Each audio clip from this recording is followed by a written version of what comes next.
All right. New York City mayor's race narrows as election day approaches, and we're going to be talking about that. This is a blackpilling moment. Election day, now just 1 week away. Early voting in the New York City mayor's race has seen a much stronger turnout than 4 years ago. It comes as Andrew Cuomo is now gaining ground on Zohran Mamdani in the polls. Christina Fan is live at an early voting site in Jackson Heights, Queens. Christina. More than 223,000 people have cast their ballots during the first 3 days of early voting, and there appears to be a surge of older voters. They are outnumbering younger New Yorkers who helped propel Zohran Mamdani to his dominant win over Andrew Cuomo in the Democratic primary. Zohran Mamdani all smiles as he appeared on The Daily Show with Jon Stewart Monday night, confident his legion of 90,000 volunteers will bring him to victory over the finish line, despite a new poll showing Andrew Cuomo surging. Making buses faster, free delivering universal child care. These are not just slogans. Right. These are commitments. Is Zohran losing? What's happening? He's not, but so far, the early numbers that have come out do not look too good. And we're going to talk about that. It's not because this is CBS.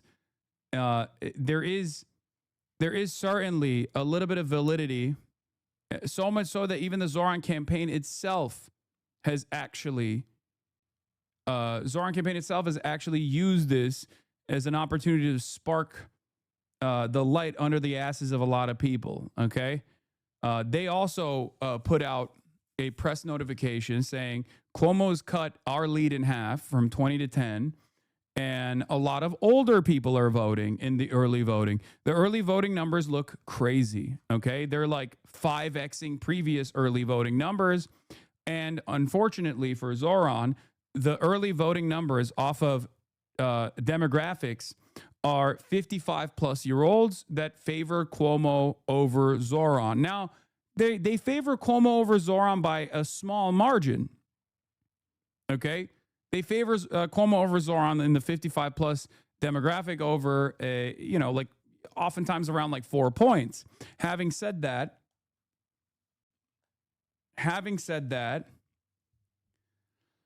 it's still a cause for concern. The socialist labeling is one of the biggest uphill battles that will always work against a progressive.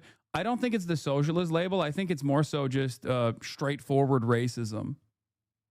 I think the mailers and the flyers and presenting Zohran as like this scary threat to New York that's going to do 9/11 10 times over if he becomes mayor is working with the boomers, with the white boomers, and not even just the white boomers, with the black boomers and brown boomers as well. Mike from PA told me that younger people vote late into early voting, so you see a bias towards higher age early in early voting. Sure. But you have to understand, like, a lot of us look to that stuff and instantly think, this is gross, right? This is gross. This is racist. This is bullshit. But what we consider to be bullshit, many older people do not. Many older people say, oh my God, this is terrifying. There are numerous factors in here that must be considered. I think people's tendency to be duped by the algorithm plays a role in this as well. After all, I just spent the last 30 minutes covering people who are our age coming in here to be like, I just saw that you're quitting on TikTok. Why the fuck is that a thing? Right? It kind of feels like people do have a tendency to be duped. For all the people that have come in here to check on their own, I'm sure there are tens of thousands of people who just made up their minds that I had actually quit. I do think what's funny about this is that a lot of Zohran's policies unironically help the old.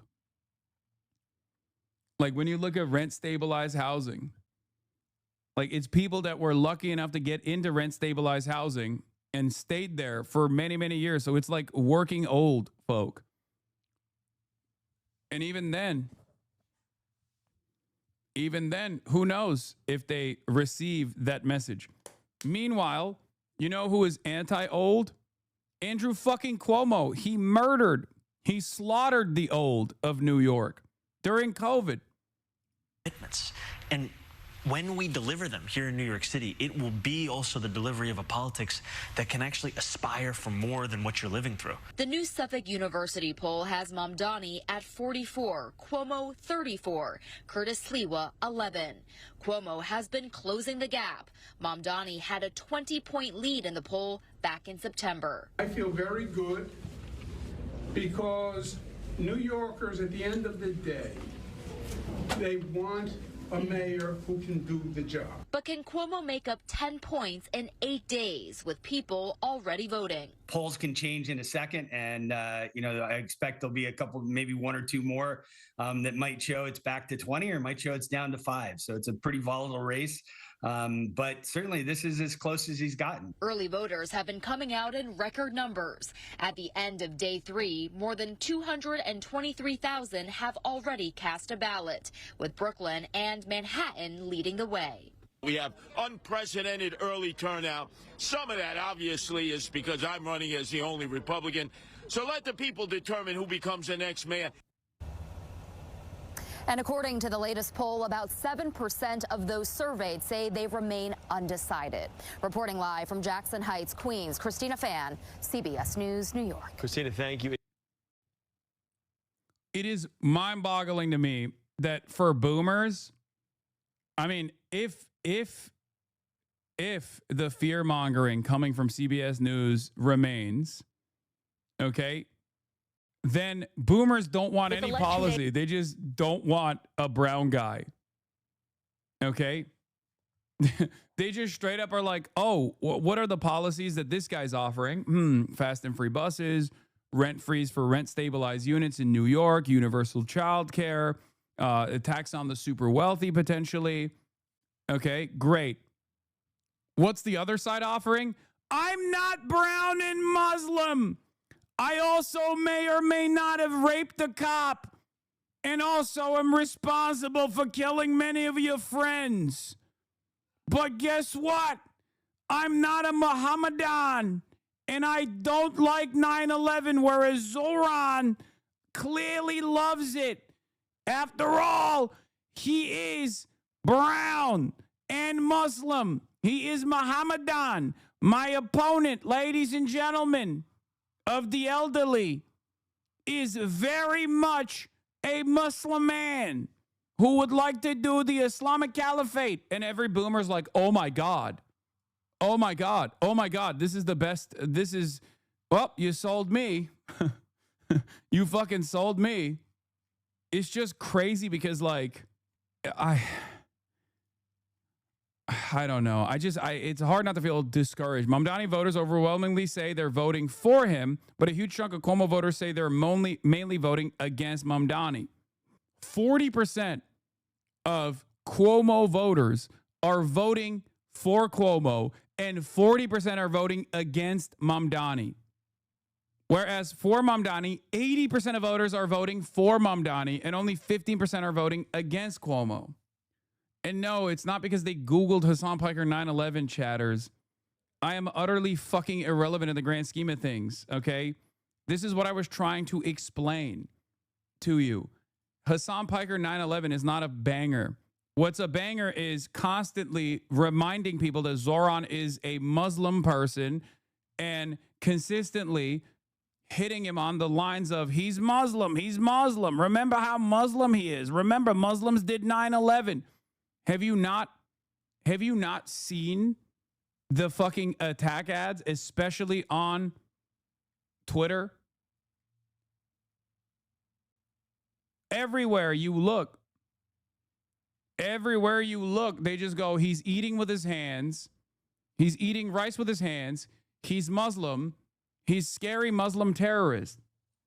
If Zohran was a white guy, if Zohran was a white dude, okay, and his name was Jedediah, okay, do you think any of that shit would work against him? No. Look at fucking Grant Plattner. Grant Plattner had a goddamn totem cough on his chest. The fuck are we talking about? White people literally see a dude who went on 3 tours, who then signed up to be like an embassy security guy for Blackwater, who had a totem cough on his chest, and go, Oh, that's a corked up white boy. I'm on board. Fuck it. Let's go. Zohran doesn't have any of that shit and yet gets yelled at about his anti-Semitism non-fucking stop. I've seen a bunch of people declare this to be a devastating blow for Mamdani, but October, yeah, I mean, I talked about this as well. But October polls show Cuomo only has a 4-point average lead among older voters. In Suffolk County, 55 to 64, Cuomo plus 3, 65 plus, Cuomo plus 4. For 65 plus, Cuomo's lead against Mamdani for 65 plus year old voters is a 0.1 on the AARP poll. For Fox News, 65 plus goes to Cuomo by plus 10. Okay, that's the most like devastating poll. And no, just because it's Fox News doesn't mean that they're not a reputable pollster. They are a reputable pollster. They are a reputable pollster. Don't get fucking sidetracked here by Fox News. Quinnipiac says for 65 plus, Cuomo has a plus 4 lead. Okay. This to me is actually devastating for Cuomo. Cuomo should be cleaning up the New York olds, right? Name recognition, a tendency to overlook all of the past shit that Andrew Cuomo has done. Andrew Cuomo is exactly the type of person that like New York olds would vote for. So the very fact that he's only got a fucking plus 4 lead on the 65 plus line is crazy. It's so crazy that it makes me feel like he already killed all of his fucking voters. And that's the reason why he's only got a plus 4 lead on 65 plus. Because on the other side, when you go back beyond 55, when you go to like 35 to 18 category, it's not even a question. But of course, there is a lot more mobilization for the olds. Old people love voting. Young people don't love voting. Young people are hard to get out to vote.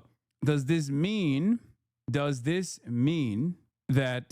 voters will like the young voters will actually turn out in numbers necessary to overcome the olds? We shall see. My actual issue with this is Mamdani needs a fucking mandate because without it, the sharks will smell the blood in the water.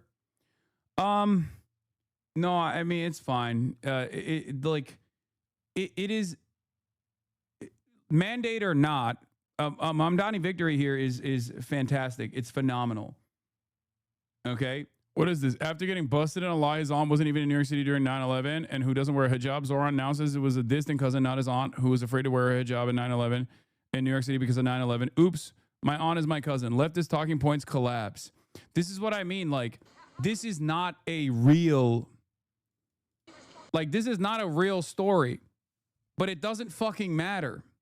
And by that, I don't mean like Zohran is faking it. I'm saying like all of the anger towards this anecdote, okay? All of the anger and animosity directed towards this anecdote is because it's a real anecdote that many Muslims have experienced in the aftermath of 9/11, and these guys fucking hate that shit. They don't want to hear it at all. Okay? So their gotcha is a dude calling a distant relative an auntie, okay? As opposed to saying like my dad's distant cousin. How do you explain that to people? How do you explain that to white people? I guess like white people don't do that. They don't like consider other familial relatives aunties, you know? So recently, in a recent address about Islamophobia, you referenced your aunt and some of the harassment issues. Like think about how much people are overlooking Andrew Cuomo's faults and failures, and think about how much of a bigger story they are desperately trying to make this. And it hasn't stopped. Like the New York Times literally worked with a fucking white supremacist, race realist guy that is like popping on TikTok to say that Zohran had actually lied on his fucking on his college application for a university that he didn't even go to. Like that was months ago. That was the story. So they've been at it. The New York Times has been at it. They haven't fucking stopped. I need you to understand, New York Times is supposed to be either unbiased in this regard or kind of liberal adjacent. And yet, for some reason, they hammered that super fucking hard early on. It didn't work, but that didn't stop them. This is not only a anecdote that every single Muslim has had, like a similar experience, where they have someone who's like a distant or immediate relative or themselves have experienced this. Okay, this is a very common experience, but God forbid you fucking bring it up. Everyone will chop that shit up into oblivion and try to act as though you're fucking lying about it. Facing post 9/11. Is that a blood relative? Yes, I was speaking about my aunt. I was speaking about Zerafui, my father's cousin, who sadly passed away a few years ago.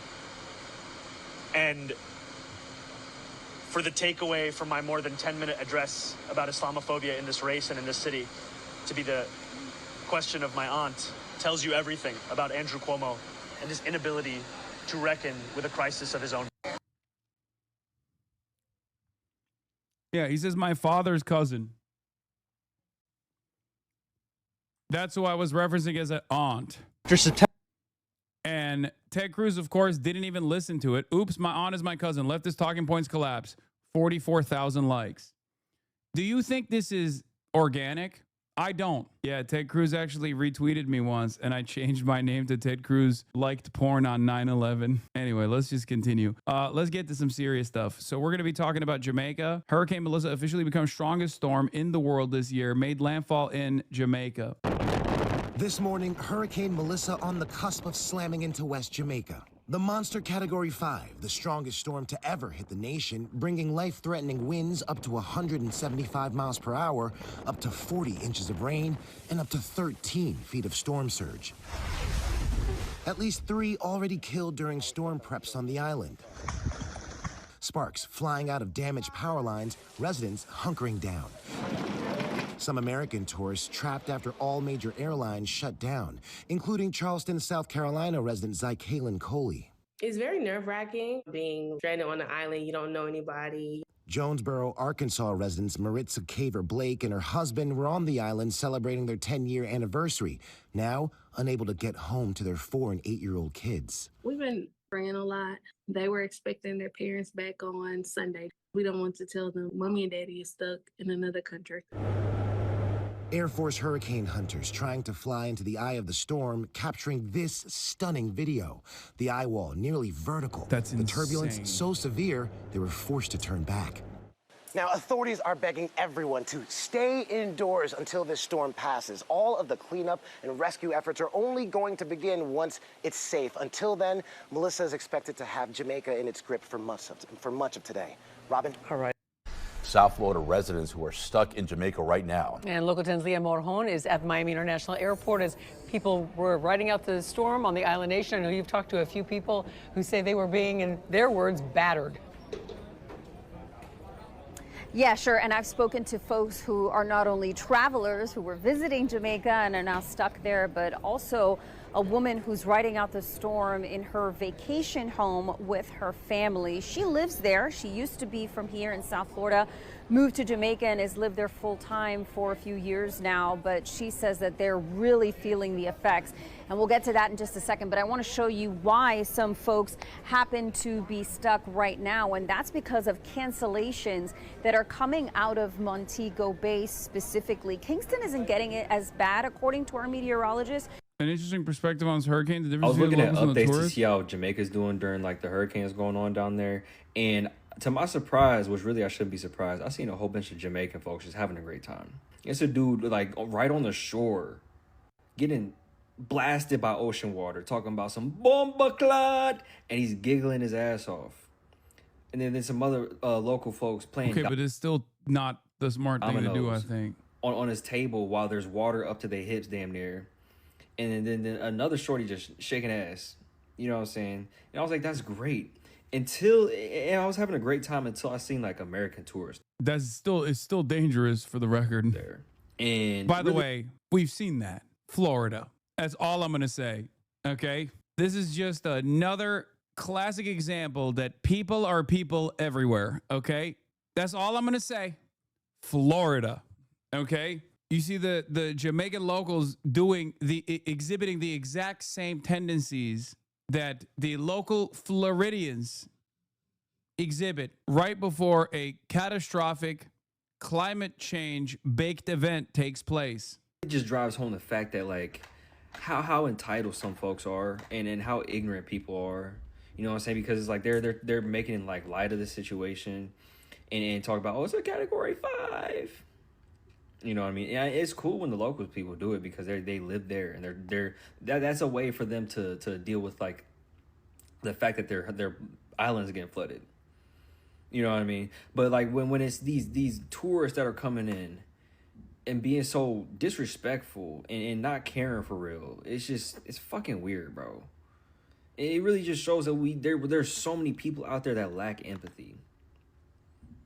And will make fun of anybody in any kind of situation, which like I'm a jokey ass person, you know what I'm saying? But I know when to hold my tongue. I know when to hold my jokes back. Watch the video of a meteorologist finding out live how catastrophic this is going to be. And 180 now. 180. What's the pressure? Pressure, and this is Air Force flying into that. Yeah, this is Adam Berg. He's giving me this information. Pressure is now down to 896. Oh my Jesus Christ. Okay.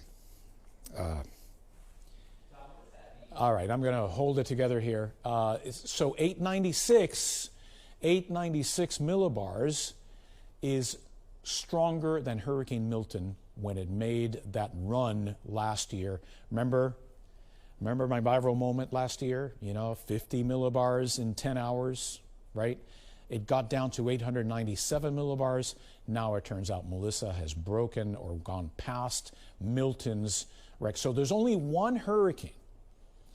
There's only one hurricane in October and November in the Atlantic Basin that's ever been stronger, and that is Hurricane Wilma from 20 years ago. And by the way, Wilma was on dates earlier than the present date. Today's the 28th of October. So again, Melissa is the strongest hurricane so late in a hurricane season. So again, this is all history. It's all bad news, especially for Jamaica. And, I'll have a lot more to talk about some of what's driving this, what's producing these catastrophic hurricanes, because, by the way, this is the 4th major hurricane so far this year. 3 of the 4 major hurricanes have reached Category 4 and 5 status. 3 of the 4 or 4 of the 5? Anyway, a very large number. I think only... Not good. So we've seen flights delayed coming to and from that city, but Montego Bay, though, that one is a problem. You can see their flights have been canceled since yesterday. And one woman I spoke to from Houston says she's riding out the storm. One of the biggest problems when hurricanes like this make landfall in Puerto Rico or Jamaica or other Caribbean islands, Caribbean nations, is that the infrastructure is not as robust to withstand such a powerful force of nature. Cuba is another example as well, because the reality is that America, for all of its issues, for all of its failures, still has like at least a competent response. Usually, that's changing as well. We're privatizing FEMA. You already know. Having said that, however, there is at least a somewhat stronger infrastructure, even if our infrastructure is still dog shit, somewhat stronger infrastructure than these other places that are much poorer. Also, when you're on an island, you don't really have a lot of places to go to other than higher elevation. People, like the Jamaican population, exists at the intersection of so many different forms of capitalist erosion, whether it be their government services and their infrastructure expenditure being destroyed by IMF initiatives that demand austerity, and substitute what should be controlled by the government with private ownership, foreign capital in many instances that don't actually care to create the competent response necessary or to create the strong infrastructure necessary to survive these sorts of things because they have no care or consideration for the people. And a big part of the reason why these extreme once-in-a-lifetime weather events take place with regular frequency now is also because of the first world and its endless consumption, our carbon footprint. In a hotel.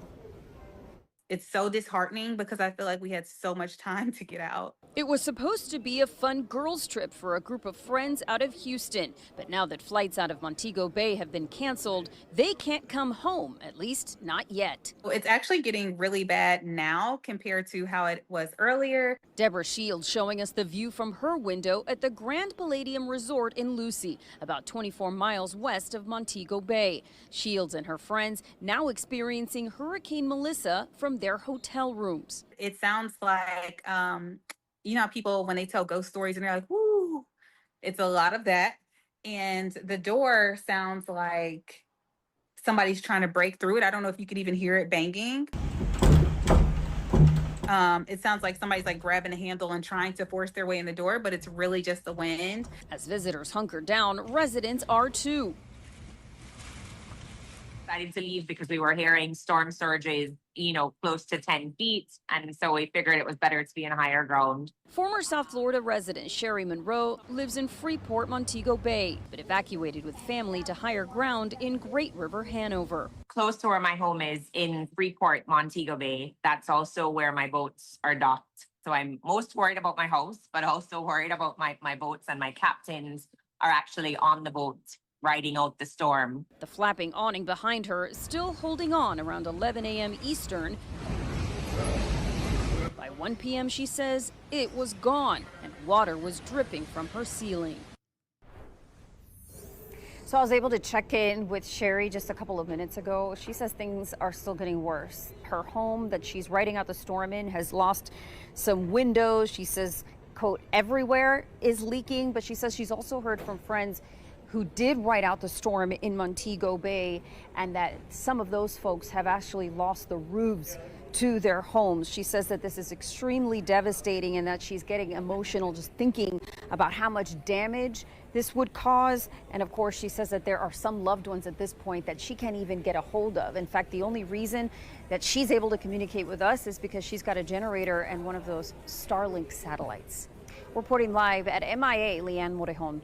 Back here in the United States, the largest labor union of Video from Montego Bay. Watch a gazebo collapse as conditions worsened in Montego Bay, Jamaica after Hurricane Melissa made landfall's Category 5 storm about 36 miles south of New Hope on Tuesday. Wait, why'd you say hashtag ad? Can I give you my update, please? Okay, go ahead, Stinky 19. Now we go to Stinky 19 for some crucial updates on Hurricane Melissa and how we got here. Stinky 19 is on mobile, so there is a significant delay. Melissa made landfall in southwestern Jamaica near New Hope at around 1 p.m. EDT as an extremely powerful Category 5 hurricane with max winds of 185 miles per hour and minimum pressure of 892 millibars. Okay. This is what 185 mile per hour winds sound like.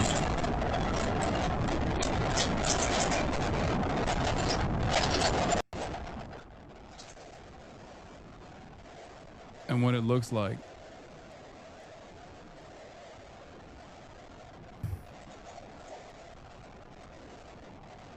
Catastrophic and life-threatening winds, flash flooding, and storm surge are occurring on the island.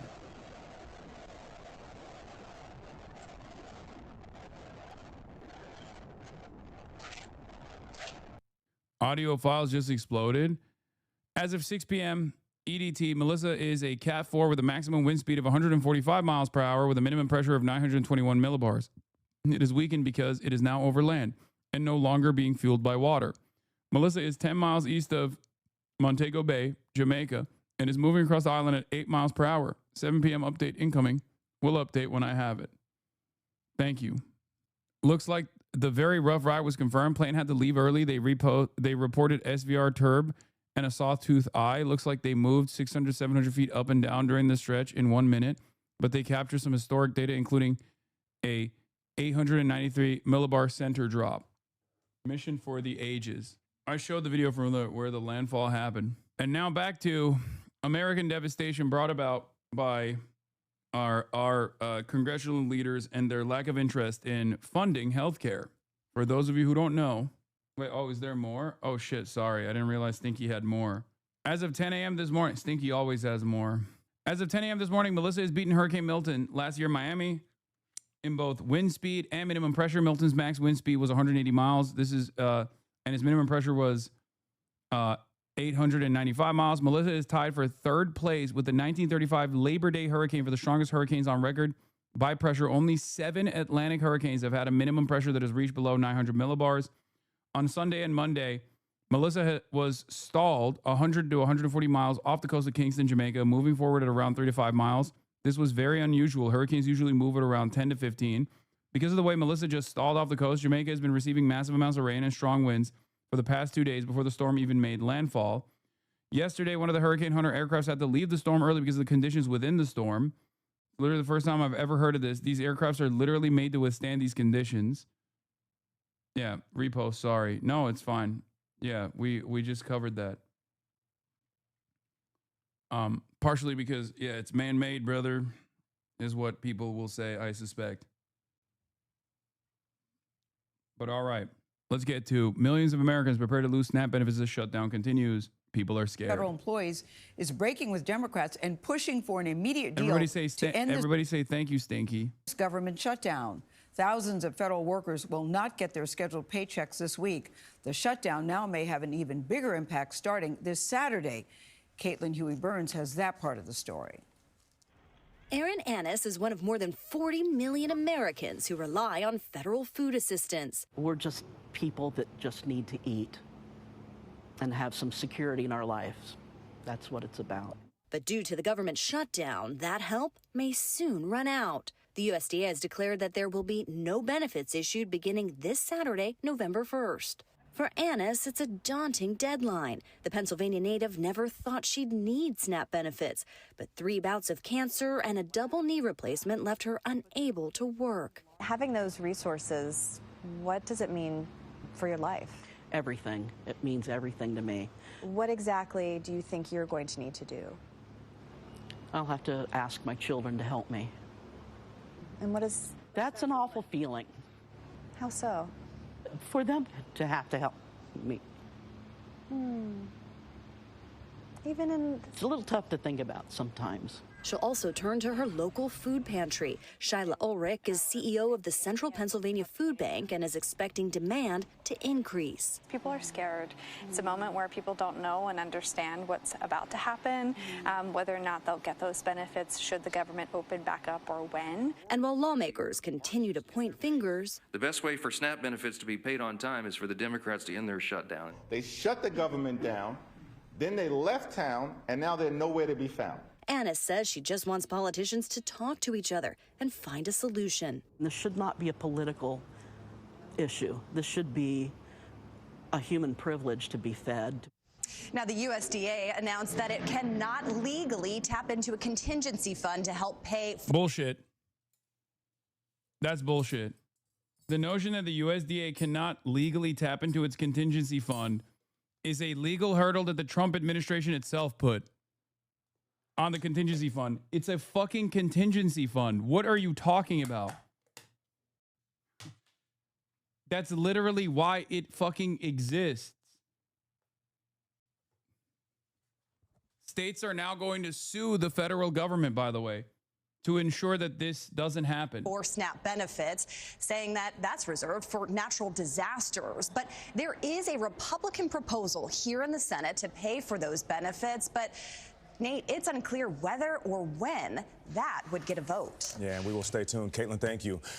This morning, day 28 of the government shutdown with no end in sight, and the U.S. now careening toward a hunger crisis. 48 states now warning if the shutdown continues by the end of the week, they'll be forced to stop distributing SNAP food assistance, a lifeline for some 42 million low-income Americans. Simone Wilkes, a single mom of 2 young boys in Michigan, telling me she's worried about what that means for her family. I'm already struggling. I'm already stretching food. Will there be some days where they will eat and you won't?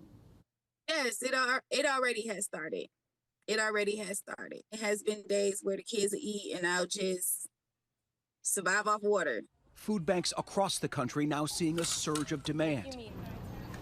In Washington, D.C., we met unpaid federal workers standing in line at this makeshift kitchen for a free meal. You never thought you'd have to budget for food like this? No, not with what is supposed to be a secure income with the federal government. Food pantries even popping up at airports across the country to help struggling TSA agents and air traffic controllers forced to work without pay. And this morning, nearly 11. Richest country on earth, by the way. Bread lines in the richest country on earth, by the way. And unlike the bread lines in the USSR, it's not even the government that is providing this. It's just regular folks that are digging into their own wallets to help others. Okay? So remember that. Because bread lines, the way that they are presented, is a failure of the system. And yet it was the system itself trying to make sure that people kept, getting food. We, in this country, have not only necessitated bread lines, but we also don't even fucking offer it by the government. We're giving away the responsibility to those who are individual donors. Keep the shutdown. I'm enjoying watching half the left make fools of themselves. Interesting. Are you a billionaire or a multimillionaire perchance? Because if you're not, and I say this as someone who is a very loud critic of the Democratic Party, if you're not a billionaire or millionaire and you're celebrating this shutdown without recognizing why it's happening, let me explain it to you. Okay? No, not even the fucking CEO of Walmart enjoys the shutdown, chatter. The CEO of Walmart is even suffering in the shutdown if their goal is to... the CEO of Walmart is not suffering like the average people are, but the CEO of Walmart takes a hit on this too. What do you think happens when most of the Walmart workers rely on SNAP benefits to purchase food at Walmart? It cooks the CEO of Walmart too, or at least the profit margins of Walmart too. Not to say that we should pity Walmart. I'm not talking about that. But yeah, it's like a chunk of their sales come directly from SNAP. But the reason why this shutdown is continuing is because Republicans do not want to offer ACA subsidies so that the states where people need additional help from the federal government to literally subsidize their already incredibly costly healthcare premiums don't get it. That's the only reason why they are refusing. That's the only reason. They are dangling the starvation of 40 million Americans as a counter to the healthcare, like millions, tens of millions of Americans losing their fucking healthcare. That is the weird Sophie's choice that the Republicans have presented. It's fucking insane. On the layoff thousands of corporate workers. Corporate workers. Our chief business correspondent, Rebecca Jarvis, joined us with the details on that. Good morning, Rebecca. Yeah, good morning, Michael. It's nice to see you guys. And these are deep, deep cuts. Amazon is planning to cut 14,000 corporate jobs starting this week. It is one of the largest rounds of layoffs in the company's history. Why would Amazon be doing this right now ahead of the holidays while the company seems to be doing well? Well, in a note to employees this morning, they say the world is changing quickly. This generation of AI is the most transformative technology we have seen since the internet.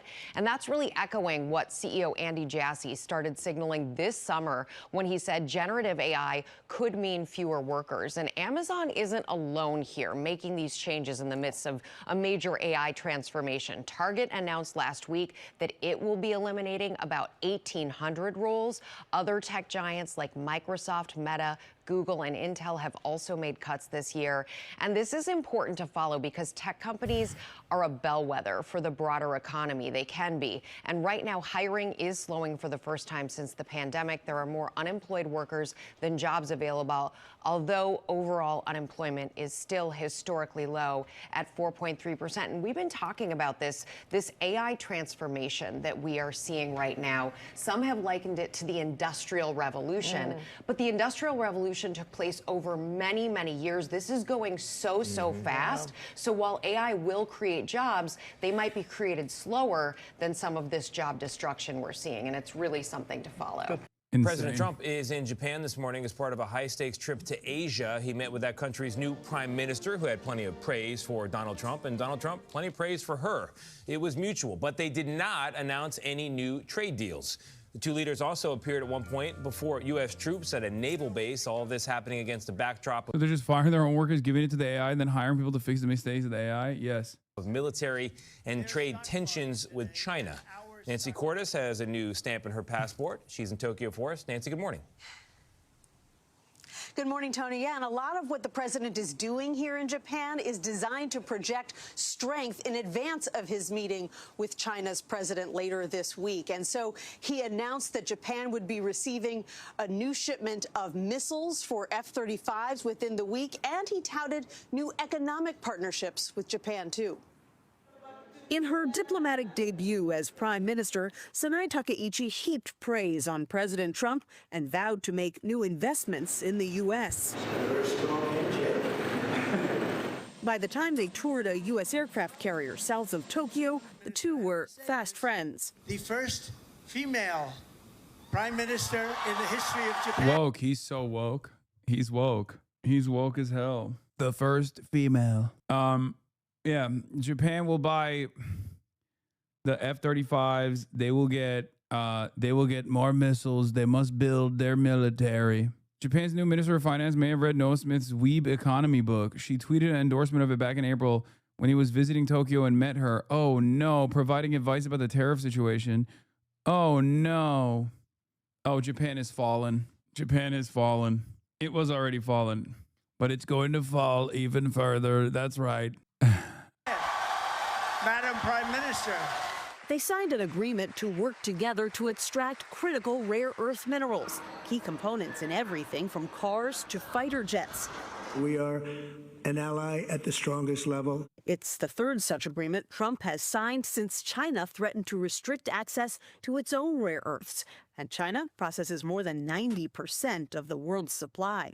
I think that, yeah, good luck to Donald Trump and good luck to America in in gearing up their own rare earth processing facilities in a short enough timeline to instead of just like playing ball with China and being normal about global trade, Donald Trump is like, nope, nope, we're going to go around and we're going to find new places to do this, new facilities. Chinese have withheld it because they're in a poker game with the United States. Nicholas Burns was U.S. ambassador to China under President Biden. He says the world is watching to see if Trump and China's President Xi Jinping can diffuse 6 months of trade tension. What's the impact for American consumers? Again, trade tension that Trump caused. Trade tension that single-handedly was started by Trump.